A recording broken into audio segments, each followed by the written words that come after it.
Hey, what's up, everybody? Nick Underhill for NewOrleans.Football, and you're watching The Dot, presented by Map Hours Auto Group.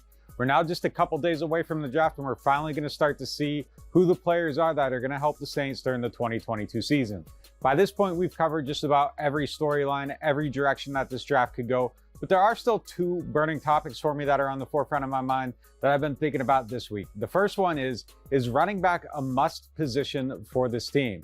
I think this is going to be one of the more fascinating positions as far as how the team addresses it throughout the draft, because there is a need for another running back on this team, with Alvin Kamara potentially being suspended for the first few games of the 2022 season, and Mark Ingram is closer to the end of his career than the beginning. So at some point, they're going to need to get another running back in to take over for him. But for right now, I think there is a big need at the start of the season. And then that player could also serve as a third running back throughout the rest of the year once Kamara is back from his suspension and help out this team. And I think they could go either direction with this position.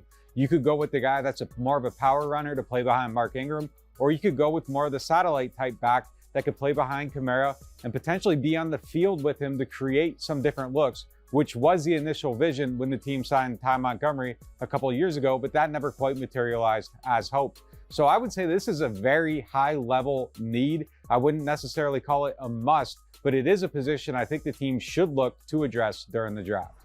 And then the second one too, same thing, must, need, want, linebacker.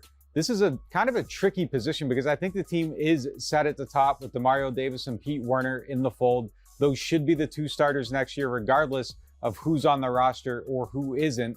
But coming up behind Demario Davis, there isn't really a surefire developmental player in the pipeline. And I don't know if it's time for that yet. We haven't seen Davis really slow down at all, but we do see his number growing on paper, even if it isn't really growing on film, as he still looks like an ageless wonder playing middle linebacker for the Saints. But at some point, it would be wise to get a guy in there, get him behind Davis, have him learn from Davis, and eventually be in a position where he could take over for Davis when the time comes to make a move. So at this point, I would call linebacker a want, but I think it's a very justifiable position pretty much anywhere in the draft after that first round.